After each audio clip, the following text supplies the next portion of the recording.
पूजा सब काम खत्म करके लैपटॉप खोलकर बैठ गई थी। पूजा ने देखा घड़ी में 1 बज रहे थे। अभी सायशा के आने में 1 घंटा शेष था। उसने बहुत दिनों बाद फेसबुक पर लॉगिन किया था। स्क्रॉल करते करते अचानक से एक फ्रेंड रिक्वेस्ट को देखकर पूजा का दिल धक से रह गया। तरन की फ्रेंड रिक्वेस्ट आई हुई थी। उस नाम पर हाथ रखते हुए भी उसकी उंगलियां कांप रही थीं। 10 साल बीत गए थे। एक तरह से वो इस नाम को भूल चुकी थी, पर जब कभी भी उसकी अपने पति से अनबन होती थी तो रह रह कर उसे तरन की याद आती थी। पूजा को लगता था कि यह तरन का संताप है, जिसकी वजह से इतने सालों बाद भी उसे अपने घर में सुकून नहीं मिलता है। बहुत देर तक वह तरन की प्रोफाइल पिक्चर को देखती रही थी। गुलाब का फूल था और कोई जानकारी नहीं थी। इतने साल तो बीत गए हैं, अब कहाँ तरन को उसकी याद होगी। फिर एक मीठी सी शरारत भरी मुस्कान उसके चेहरे पर आ गई। कितने अच्छे दिन थे वे। पूजा को पता था कि तरन उसका दीवाना था, पर न जाने क्यों पूजा कभी हिम्मत ही न जुटा पाई कि वो अपने परिवार के खिलाफ जाकर तरन के प्यार को स्वीकार कर पाए। न जाने क्या सोचते हुए उसने तरंग नामक प्रोफाइल की फेसबुक रिक्वेस्ट एक्सेप्ट कर ली। फिर पूजा खो गई साल 2000 में। पूजा उन दिनों कॉलेज के फाइनल ईयर में थी। वो और उसकी दोस्त अनुपम प्रैक्टिकल क्लास के बाद वापस घर की ओर जा रहे थे। तभी उसने ध्यान दिया कि एक लंबा, सांवला और पतला लड़का बार बार मोटरसाइकिल से उसके इर्द गिर्द घूम रहा है। पूजा का उसके परिवार में कहीं भी सुंदरता में नंबर न लगता था, इसलिए उसने विचार को झटक दिया और तेजी से घर की तरफ कदम बढ़ा दिए। पर अब ये रोज की बात हो गई थी। पूजा के साथ उस लड़के ने कभी कोई बदतमीजी नहीं की थी, इसलिए पूजा को समझ नहीं आ रहा था कि वो शिकायत करे भी तो क्या करे। न जाने कैसे उस लड़के को पूजा के टाइम टेबल का पता था।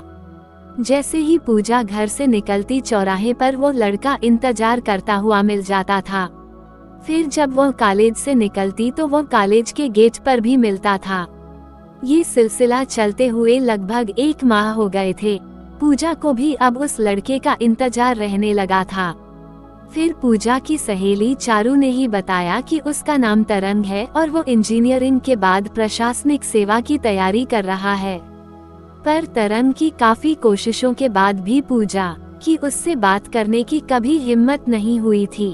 अपने घर के माहौल का उसे अच्छे से ज्ञान था, पर सब कुछ जानने के बाद भी पूजा का मन तरंग की ओर खींचने लगा था। धीरे धीरे पूजा की खास सहेलियों और तरंग के दोस्तों को भी यह बात पता चल गई थी। पर बड़ा अजीब सा रिश्ता था दोनों के बीच। न कभी बातचीत हुई थी और न ही मिले थे, पर फिर भी एक दूसरे को देखकर उन्हें चैन आ जाता था। समय गुजरता गया और लगभग 1 साल के बाद 14 फरवरी 2001 को तरंग ने बहुत मुश्किल से पूजा को मिलने के लिए तैयार किया था। पूजा ने बड़ी मुश्किल से अपनी बड़ी बहन का फिरोजी सूट मांगा, साथ में मोतियों की माला। उन दिनों मोबाइल का चलन आमतौर पर नहीं था, न ही कोई पिज्जा या बर्गर सेंटर होते थे। पूजा को उसकी सहेली चारू लजीज तक छोड़कर चली गई। बाहर ही तरंग खड़ा था। दोनों अंदर बैठ गए। तरंग बार बार पूजा का पलकें झपकाना देख रहा था। दोनों इतने डरे हुए थे कि 5 मिनट में 4 गिलास पानी पी गए थे। तरंग ने झिझकते हुए पूजा को एक छोटा सा ताजमहल दिया और साथ में एक छोटा सा पर्स। फिर डोसा खाते हुए तरंग बोला, पूजा, मुझे पता है तुम शायद पहली बार किसी लड़के से मिलने आई हो। पूजा कुछ नहीं बोल पाई थी, पर फिर धीरे धीरे दोनों मिलने लगे थे। तरंग और लड़कों की तरह कोई भी अनुचित मांग नहीं करता था। बेहद ही सुलझा हुआ और जहीन लड़का था। हमेशा पूजा को छोटे छोटे सरप्राइज देता रहता था। पूजा के घर वालों को इस बात की भनक भी नहीं थी।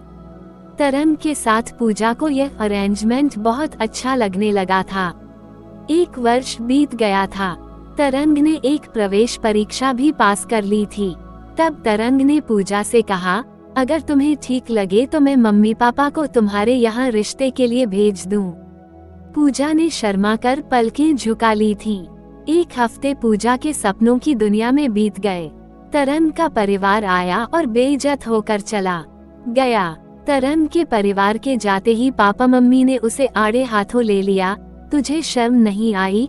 ठाकुर की बेटी हो और शूद्रों की बहू बनना चाहती हो? पूजा बोली, पापा, तरन ब्राह्मण है। पापा बोले, अरे बेवकूफ लड़की, इन छोटी जातियों वालों का तो यही काम रहता है कि कैसे हमारी लड़कियों को उल्लू बनाए। खबरदार, अगर आगे से उससे मिली तो हम अपने खानदान में नीच जात का खून किसी भी कीमत पर मिलने नहीं देंगे। पूजा का तो सुबकना बंद ही नहीं हो रहा। क्या सोचा था और क्या हो गया है? उसे तरंग पर गुस्सा आ रहा था कि क्यों तरंग ने उससे यह बात छिपाई थी। 22 फरवरी 2002 में उसकी तरंग से आखिरी मुलाकात थी। पूजा पत्थर की तरह कठोर थी तो तरंग की आंखें गीली थीं। तरंग का परिवार पढ़ा लिखा था और उसे सपने में भी भान नहीं था कि आज भी पढ़ाई लिखाई और काबिलियत से अधिक जात-पात को महत्व देते हैं। पूजा गुस्से में बोली, तुमने मुझसे झूठ बोला था। अगर मुझे पता होता कि तुम शूद्र तो मैं तुमसे कभी ना मिलती। तरंग एकदम से हतप्रभ रह गया। पूजा, मेरे प्यार का अपमान तो मत करो, मैं और मेरा परिवार तुम्हें पलकों पर बैठा कर रखेंगे। पूजा को तरंग पसंद था, पर उसके प्यार में इतनी गहराई नहीं थी कि वो अपने घर वालों के खिलाफ खड़ी हो पाती। उसे लगा अगर कुछ गलत हो गया तो वो क्या करेगी। अब तक तो यह अरेंजमेंट सही चल रहा था, पर अब जब स्टैंड लेने का समय आया तो वो पीछे हट गई। उसके बाद तरंग ने कुछ नहीं कहा, पर उसकी आंखों में एक दर्द था जो रह रह कर पूजा को आज भी याद आ जाता है। बस उसे इतना पता था कि उसके बाद तरंग दिल्ली चला गया। वे दिन और आज का दिन पूजा ने पीछे मुड़कर नहीं देखा। डोरबेल से पूजा की तंद्रा टूटी। रात में फिर से पूजा फेसबुक पर तरंग का प्रोफाइल चेक कर रही थी। अचानक से मैसेंजर पर मैसेज दिखा, कैसी हो और खुश तो हो ना? पूजा ने लिख दिया, ठीक हूँ। पूजा का पति रोहित बेहद ही रूखा इंसान था। उसके साथ पूजा का मन कभी भीग नहीं पाया था। रोहित के साथ पूजा एक पत्नी थी, पर कभी पूजा नहीं बन पाई। जरूरतें पूरी हो रही थी और जिंदगी कट रही थी। न जाने कैसे और कब पूजा और तरंग रोज चैट करने लगे थे। अगर तरंग पिंग नहीं करता तो पूजा बेचैन हो उठती थी। करीब 1 माह बाद पूजा ने तरंग को अपना नंबर दे दिया था। धीरे धीरे रोज बातें होने लगी। तरंग को लगा जैसे उसे सब मिल गया हो। एक दिन तो तरंग की पत्नी शुभांगी ने बोल भी दिया, तरंग, कहाँ खोए खोए रहते हो? तरंग एकदम से सकपका गया, नहीं तो ऐसा क्यों कह रही हो? शुभांगी से तरंग बहुत प्यार करता था। जब तरंग टूटे हुए दिल और हौसले के साथ दिल्ली आया था तो शुभांगी ने ही उसे संभाला था। पर कहते हैं न, पहला प्यार भूलना बहुत मुश्किल होता है। 22 दिसंबर की वो सर्द शाम थी जब तरंग और पूजा कनॉट प्लेस में मिले थे। पूजा कैब से पहुंच गई थी। Blue jeans, grey long coat में वो आज भी ऐसी ही लग रही थी जैसे पहले लगती थी। पूजा जैसे ही कार में बैठी उसका दिल धक धक कर रहा था। तरंग ने कार में गुलाब की पंखुड़ियां बिछा रखी थी। तरंग पूजा से उसके घर परिवार के बारे में पूछता रहा और पूजा जवाब देती रही। तरंग ये सोचकर मन ही मन हंस रहा था कि आज भी पूजा उतना ही डर रही है जितना पहले डरती थी। धीरे धीरे पूजा को महसूस होने लगा कि तरंग के साथ विवाह न करके उसने बहुत बड़ी गलती करी है। तरंग के आने के बाद पूजा को अब अपनी लाइफ परफेक्ट लगने लगी थी। अब रोहित की किचकिच पर वो ध्यान नहीं देती थी। ऐसा लगने लगा था कि दोबारा से उसके जीवन में बहार आ गई है। पूजा को जिंदगी का यह अरेंजमेंट अच्छा लगने लगा था। रोमांटिक बातों के लिए तरंग पूजा को स्पेशल फील कराने के लिए था, तो सामाजिक और आर्थिक जरूरतों के लिए रोहित था। तरंग के साथ पूजा आउट स्टेशन ट्रिप भी कराई थी। तरंग ने पूजा से प्यार किया था, इसलिए वह समझता था कि यह सफर अगर इतनी रफ्तार से चलता रहा तो दोनों परिवार जल जाएंगे। वह पूजा की बहुत इज्जत करता था, इसलिए इस रिश्ते पर अब मित्रता का ब्रेक लगाना चाहता था। पर पूजा थी कि कुछ समझने को तैयार नहीं थी। वो इन रूमानी पलों को अपनी रुकी हुई जिंदगी की सच्चाई मानने लगी थी। उसे तरन के परिवार से कोई सरोकार नहीं था। जब भी उसका मन करता वो तरंग के साथ घूमने निकल जाती। बहुत बार तरंग ने पूजा की जिद के कारण अपने परिवार को नाराज कर दिया था। जब तरंग पूजा को ये कहता तो बस मुस्कुरा कर कहती, जब प्यार किया तो डरना क्या। उस दिन सुबह से पूजा का मूड खराब था। उसने फटाफट तरंग को मैसेज किया, लेट्स मीट फॉर कॉफी। तरंग ने कोई जवाब नहीं दिया। पूजा ने कुछ देर सब्र किया और कुछ जवाब न आने पर फोन घुमा दिया। जब तरंग ने फोन काट दिया तो पूजा का खराब मूड और खराब हो गया। वो तब तक फोन मिलाती रही जब तक तरंग ने उठा नहीं लिया। तरंग के फोन उठाते ही पूजा गुस्से में बोली, सुबह से कोशिश कर रही हूँ, कैसे प्रेमी हो। तरंग ठंडे स्वर में बोला, पूजा मैं पति और पिता भी हूँ। शुभांगी ठीक नहीं है। पूजा को लगा कि तरंग उसके सामने अपनी पत्नी को अधिक अहमियत दे रहा है, इसलिए गुस्से में चिल्ला कर बोली, क्यों, तुम तो बड़े बड़े प्यार के दावे करते थे। तुमने ही मुझे अप्रोच किया था, मैंने नहीं। तरंग को भी गुस्सा आ गया। बोला, हाँ गलती हो गई थी। मैं तुमसे शादी करना चाहता था, पर तब तो तुम्हें मेरी जाति से समस्या थी। ये सुनकर पूजा फट पड़ी, तुमने क्या मुझे तब बताया था कि तुम ब्राह्मण नहीं हो। बताओ मैं क्या करती तब। अब जब मिले हैं तो तुम्हें तो अपनी पत्नी से फुर्सत नहीं है। तरंग समझाते हुए बोला, पूजा जब समय था तुम हिम्मत न कर पाई और अब तुम्हें लगता है ये सब ठीक है।